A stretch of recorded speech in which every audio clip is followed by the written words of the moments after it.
What's up, world? This is Raw with LiveLOUD coming at you guys again with another episode of Say It Loud, where we get to hear from stories of game changers around the world. Say It Loud is really about sharing those intimate stories about what we're up to in the world. We get to hear from leaders that merge business and impact, about what stuff they're doing in their services, through their company, or through their actions, through their craft. But not just about where they ended up, but more so the stories that got them here, the experiences in their life that molded them to support them, and that they utilize to transform into now being of service through their offering. So what it took for them to get here, and now how they transformed all that experience into one. So make sure, if you guys want to hear more stories about this, I have interviewed people from all around the world doing such amazing things. So make sure to follow, subscribe. We're on Facebook and YouTube, but we'll dive right in. So today I have my guest Dave, who does a number of things as far as health and wellness, from physical trainer to being a coach in that world, to mindfulness, meditation. I'll let him introduce himself better about what stuff he's up to. All in all, it's just really tying in these different components about how your body connects with the mind and how we move forward from there. And he has some unique stuff that he wants to share. So Dave, thank you so much for joining me today, brother. Thanks a lot. Yeah, I'm happy to be here. Definitely, man. So why don't you go ahead and introduce yourself about who you are, what you're up to, and how it manifests in the world. Okay, that sounds good. So I've been a trainer. Like I used to work at Equinox. I kind of like that classic meathead trainer for years. Now I call myself a movement specialist. And I'm also an anti-diet activist, which means that like I'm in a world of fitness, which is a lot of has a lot of sickness in it, a lot of sick mentalities around body image and dieting and trying to fix yourself. And so I try to be an activist within the culture that I move, which is gyms and online forums that talk about working out, and try and help people work out or take care of their health and wellness from a place of self-love instead of being at war with themselves. Oh, I really love that, man. And as I've been tapping more into this world, I love to see how people find their unique approaches into merging that. Because for a while, and I think it's still very popular, a lot of people's intention with their fitness is, I want to get that summer body, I want to get that six pack, or I want to, look this certain way. And I guess it could be very much an exterior journey. And what go ahead. No, I mean, I would say that's a very innocent, normal motivation. It's just like, if you ask me, would I rather have $100,000 or $10,000 in my bank account? I would rather have $100,000. Would I rather have a six-pack in this culture that idolizes slimness and muscles, or would I rather have a big belly? I'd probably choose a six-pack. So it's innocent to want what the culture tells you is going to get you love. But the point is to have the awareness around how much self-abuse can be involved in trying to get there, whether it is money or it's having a slim body so that you can have more power. And really, all you want is more love and connection. I mean, that's what ultimately nothing less than unconditional love will do. So if you get that six-pack or you get that $100,000 and your motivation, the paradigm you were in was self-punishment, self-hatred, like I'm not going to eat a carb for a year because I have to look a certain way. Why do you have to look a certain way? It's because you think you're going to get more love. So it's just getting honest with yourself, cutting out the middleman. It doesn't mean that you have to use that as an excuse to start eating donuts all the time, because that's not really self-love either. It's just, what's your motivation for change? And like, not a lot of people in this culture really ask that. It's just assumed we need a slim body and a lot of money. And that's not really a recipe for unconditional love or ultimately happiness. Right. I completely agree with you. And I definitely see that. I think when we touched on it last time, when we briefly spoke before agreeing to do this call, you were mentioning that about whatever that might be, as far as like your reflection or your showing up of self-love, of what that might look like. It doesn't always necessarily need to look like a six-pack, but to really finding that harmony and balance between them. So how is it that you got here, man? How is it that you started working with these types of people? Because I know you said before you were more the meathead type of trainer. What was the transition to being more conscientious on the different levels of this self-love and mindfulness with that? Well, I was an Equinox trainer. I was addicted to Adderall. I was trying to compete with the other trainers in my gym, doing kettlebell competitions, and I was injuring myself really badly. And I was just ignoring the injuries because I was desperate to be slim. My finances, so I thought, depended on me having a certain kind of body type. So I was really, in the name of health, in a lot of self-harm. And that really got me to realize that when people talk about health, they're really talking about appearance, and they're not really checking in with what's healthy for them. I'm in a much healthier place right now than I've ever been, and I actually work out less because I work out in ways that work for me, qigong or slower motion. I still do things like box that are faster, but I refuse to work out in a way that's injurious to me, or that's just motivated by a desperate need to look a certain way so I could get love from the external world. Mm-hmm. So, I also have a fat sister. I use the word fat because that's the word that she identifies by. She's part of like a fat acceptance movement, like reclaiming that word. Mm-hmm. And so in my family, it was almost like an unconscious thing that I had to be, like, I was the slimmer one. She was like almost the problem child. And me and my sister have talked about this, so she wouldn't mind me telling her story. And so like the way that I got love in the world is she was supposed to be the smart, successful one, but I was like the pretty, slimmer one.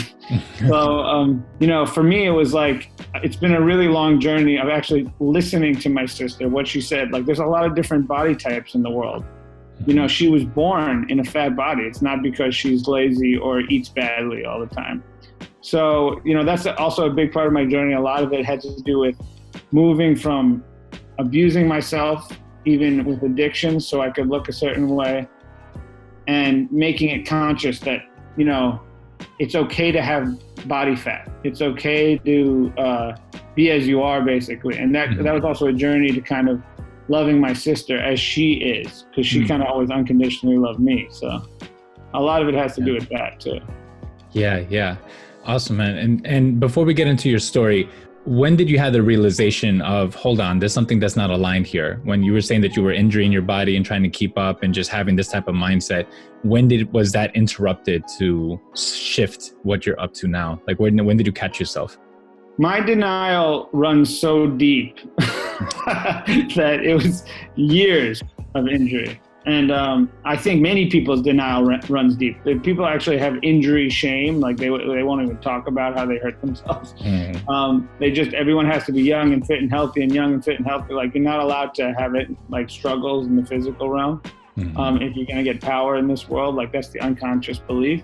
So my body is so wise, my inner child is so wise that it just had to kick my ass until I finally slowed down to listen to it. So I would say it was, my denial is so thick. It was maybe like 8 years of being a trainer and hurting myself and being in denial of it and hurting myself and trying to numb the pain with, drinking or sex addiction, basically not really listening to my body, which I do think is very common in a culture that is at war with nature. It doesn't listen to nature. Yeah. So I would say the most overt awakening happened about 2 years ago when someone got me into a program, like a coaching program, as part of the anti-diet movement. And I was like, holy shit, I've been perpetrating this unconscious abuse even on my clients. And I really need to change the paradigm and help this fitness world be less sick. Yeah. And I totally identify with that, man. Even as a coach, I'm not sure if we spoke about this, but I got certified to be a coach in about 2009. And when I work with people, it used to come very much from the masculine, about action, reaction, cause and effect. What are we creating? Let's go, let's get it, push down barriers and all that work, which it works to a certain point. But I think there's the real harmony is embodying the feminine and the masculine, and having that synchrony. I couldn't agree more. Yeah. So for me, it's like pushing a cork underwater. You could go on a diet. Eventually that cork is going to come up. You could you could do the way of force. You could go the Tony Robbins direction and really force yourself to be better. But that's kind of coming from a paradigm where you're not good enough to begin with. Yes. So eventually that cork is going to pop up. Whereas if you actually start from a place of self-love, self-acceptance, and trusting nature and your true nature, then you're going to actually probably lose more weight. Yeah. I mean, even if the goal was to lose weight and make money and be successful, you're probably going to do a better job by checking in with your inner child than repressing it. Yeah, for sure, man. There's so much alignment with what you're saying right now. I think it also came from my mindset, my previous mindset, that I can't even say that I'm really free from now, man, because I get caught up all the time with the same mindset, is that I'm either on or I'm either off. And what about this state of just being, being and finding that synchrony and harmony in how I respond to life and how I like take care of myself, or how I operate, where it's not about forcing the cork under or just screw it, just letting it go. And then, just having the repercussions of that kind of stuff, but having that synchrony of both, man. So I really love what you're sharing right now. Also, just to give yourself a little compassion, to give me a little compassion, because I'm still stuck in that. It's written into the culture. Mm-hmm. So even our language, it's a very patriarchal, doing-based culture like that we're going to, and it's also, capitalism is kind of makes a lot of money on the idea that you're broken and you're going to get fixed. Even with spirituality, you can use spirituality to fix yourself as one who is broken. So it's almost like no one or maybe like a tiny percentage of the people will even be able to begin to resonate with, let's start from self-acceptance. It's like, what the hell are you talking about? I'm fat, I'm broken, I'm poor. Like, help me get to the other side. Like, I'm not enough. So it's actually kind of hard to make this message popular because it doesn't resonate even in the language. Oh man, I'm laughing right now because this is literally the conversation I just got off the phone with, man. In my travels, man, I've been able to travel around the world, and I work with developing communities. And in that sense, in me doing my work that I feel like is my purpose to do, I tap into my spirituality, I tap into my connection, or this comfort and love with myself, and this honor that I'm doing towards my purpose. And I felt so aligned with that. And which is why I also resisted being in New York. When I come back to New York, I am used to, or I'm accustomed to operating here in a different frequency in order to keep up with the society's demands, right? And now that I've been here this long, I noticed that conversation really creeping back in about me saying, this is not good enough. You're not doing enough. You should be further ahead. You should be moving. All this comparisons that I felt like I was healing from before, that now is starting to creep into my subconscious, in my automatic on how I'm responding. So I just want to thank you also for being that transparent about your denial and like 8 years of disregarding that, because our ego, is looking to protect and be right about whatever it is we're trying to be right about. Yeah. And I'll just say one more thing about that.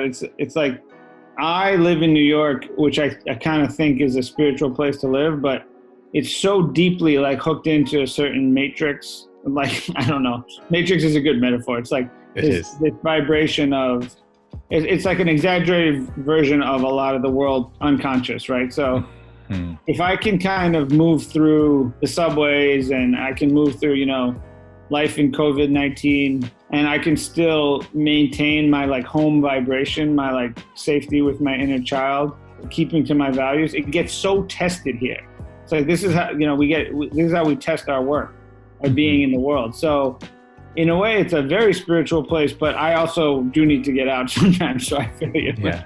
It's interesting. Well, that cues it, man. I'm going to be calling you up to pick your brain, man, because I get to practice more of that type of wholeness as I navigate through, because I tend to not have a sound hold on it as I'm moving around. So whatever, another conversation. I'll be hitting you. So you think it's like, that's even a good example of like, let's assume that we're doing something wrong first. It might be that you're actually going to be fine with it. Just me introducing that idea that you're going to be fine as you move through, letting that settle in. Well, actually, I've been moving through New York City and doing just fine, and just realizing that everyone's a projection of your mind. So when someone scares you, like, thank you for coming into my consciousness, as opposed to, I need the external world to be a certain way for me to be okay. It's all the same thing. Everything I'm saying is coming from the same thing. How did this all come about? Either a moment in your life that you felt really aligned to what you're up to, what you're creating, or was this reaffirmed over time? Was it discovery? What are the things that you experienced that got you to this point? Yeah, so right now I'm moving into a different phase of my career where I'm starting to like work with people using inquiry. I don't know if anyone's familiar with Byron Katie or Scott Killaby, but these are inquiry methods where you kind of use a meditative awareness to focus on your trauma, your compulsions, and your shame. That's often the driver of those compulsions. So I've been working with people now on that, and I find it's like the most effective thing I've ever seen. And it's all coming from a place of being an unconditional love, as opposed to using the mind to make yourself better or using behavior to make yourself better. It's actually like a stillness. You just see the pattern as it is, and it starts to dissipate. Like you see the space around certain patterns. That's kind of what I'm up to now. And I got to that place because, you know, I learned every rehabilitative technique in the world. I had back pain, shoulder pain, knee pain, and nothing, whenever I came from an external, it didn't really work. And then I started to work with this man, Scott Killaby, who has this, he actually has a rehab facility in California. He was a spiritual teacher, and then he decided like just being like above it all as this like transcendent teacher wasn't working. So he opened up a rehab center in California to work with heroin addicts. He has a history of addiction too. So I really resonated with his message. And he started to work with me on the trauma of, you know, when my brother passed away when I was 8, my half brother was like a revolutionary in El Salvador, and he died. And that trauma like stored in my body so hot, like froze almost is the best way to say it. It was like there's something in me that had never come out of shock. So I need to just be with it, you know? And then when I was able to be with that, I'm tapping on my forehead because occasionally like that's part of the method is we'll just take rest and be with, you know, those traumas. So even when I talk about it, I have a certain amount of spaciousness around it.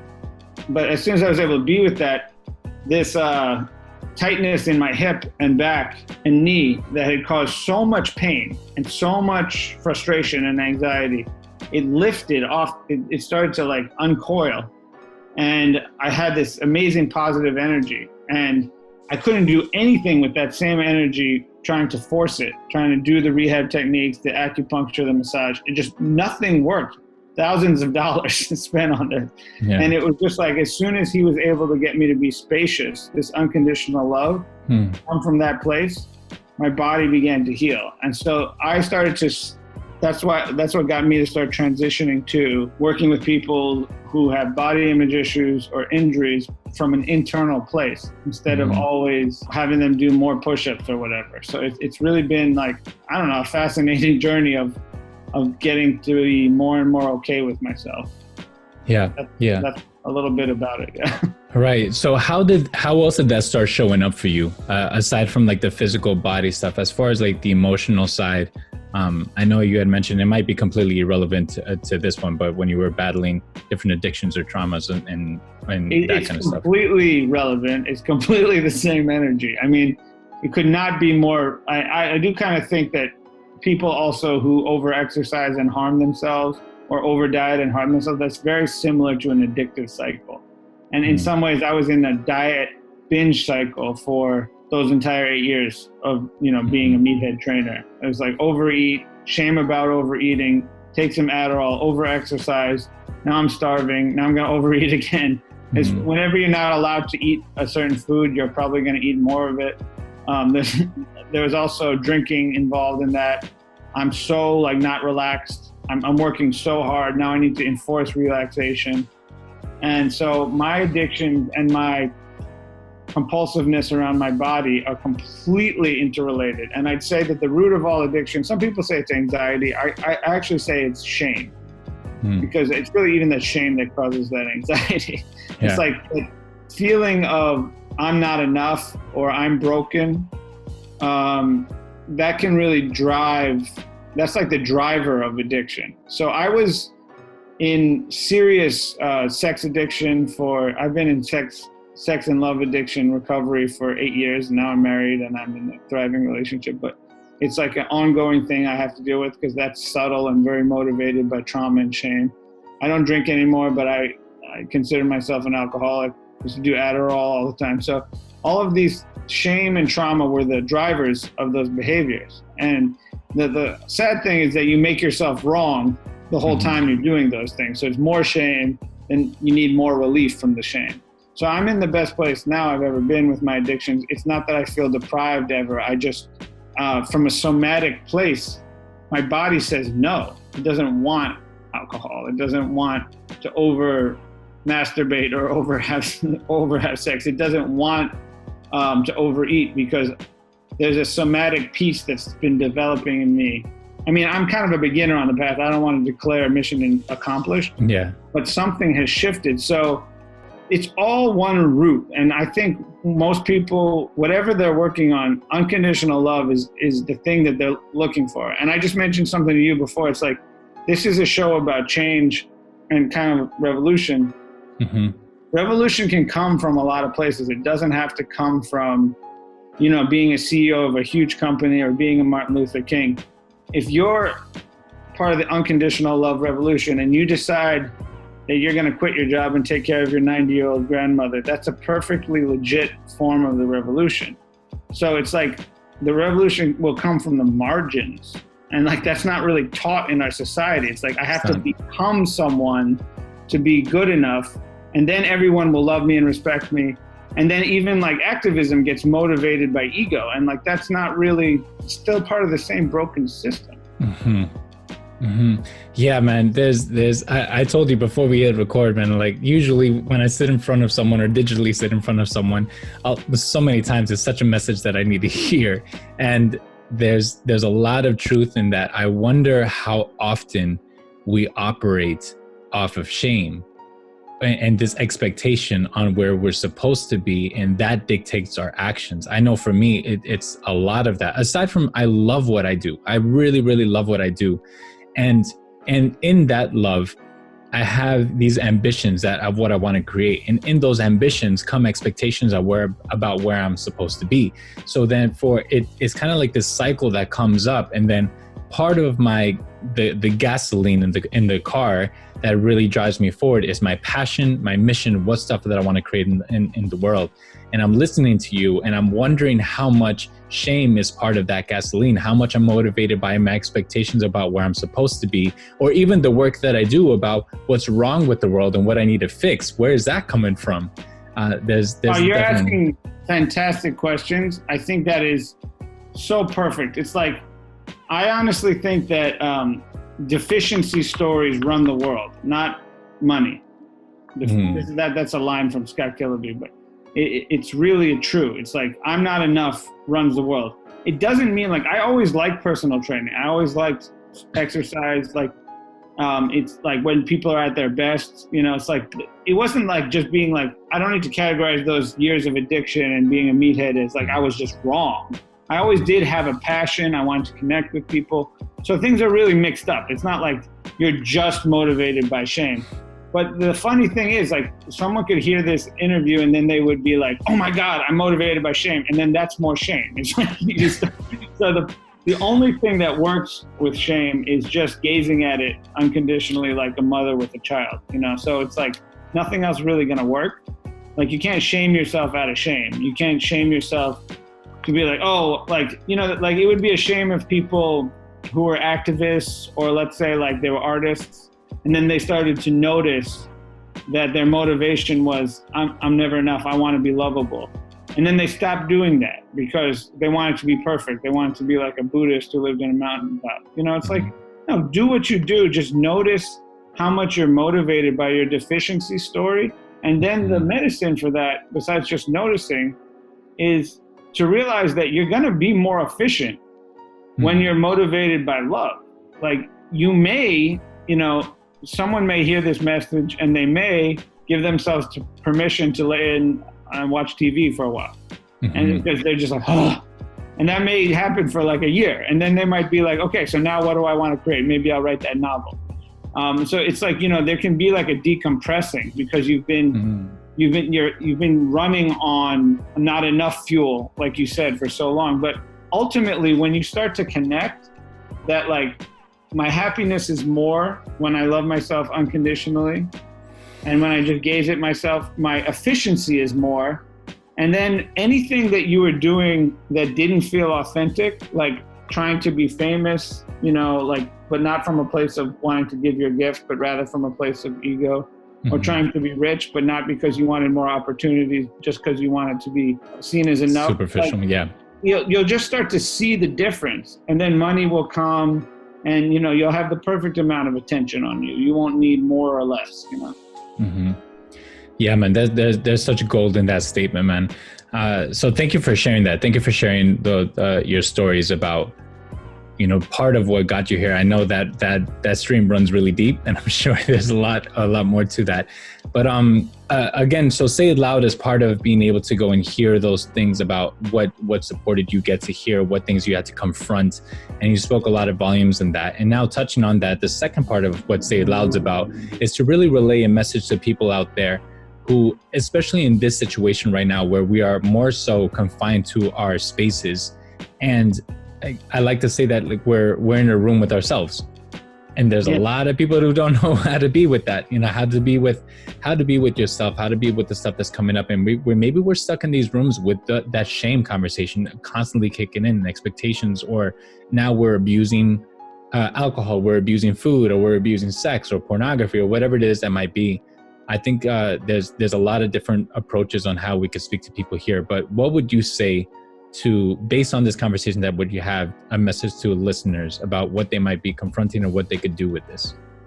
My view on COVID-19 since it happened was, it's just a kind of almost a woo belief that this is part of the evolution of consciousness. And I have to be careful when I say that, because I want to bear witness to all the people who are dying. And my wife and I have known some people who died. A friend of mine, Charles Eisenstein, wrote a beautiful essay that I recommend called The Coronation, which is about like this stepping into the unknown. And basically the theme for, this time for me personally has been uncertainty, and moving from needing to know to not needing to know, and actually realizing that I thought I needed to know or be one step ahead in order to feel safe.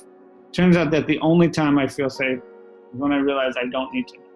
So literally my meditation, half an hour every day, is to lay down and say to myself, I don't need to know in order to feel safe. And I'm back present in my body, in the room.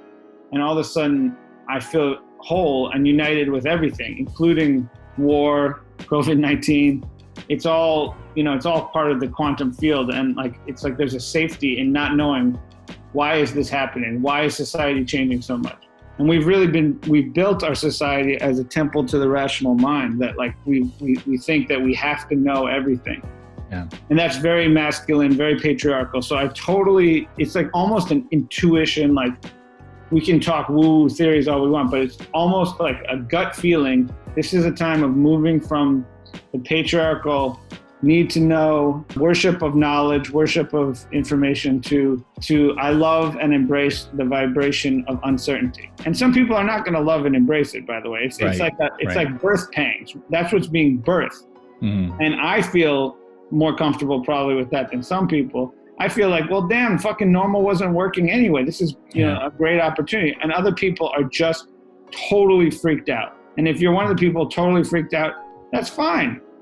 Don't be ashamed of that. It's like if you read the New York Times every day and you just feel totally freaked out, just notice that. But there's going to be waves of people, in my opinion, this is just like a vision I have, waves of people embracing uncertainty and realizing that life is actually better when I'm not worshiping money, patriarchy, the rational mind. Life is actually better when we work with nature. Right now, nature is healing.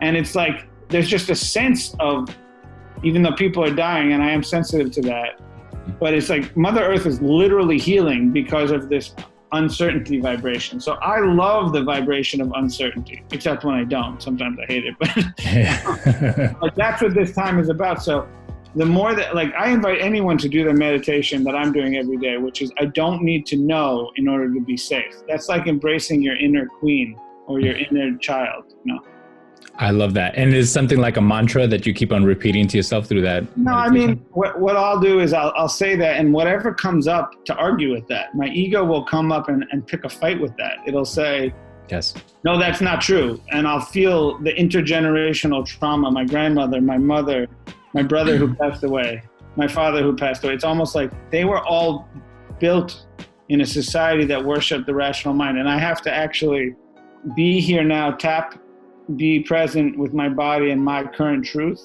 and allow some of that intergenerational trauma to fade away. Like, it's like literally those characters jump out at me, but also, you know, the New York Times might jump out at me, or visions of me using my imagination against myself. No, it's not safe. No, it's not safe. We have to do something about it.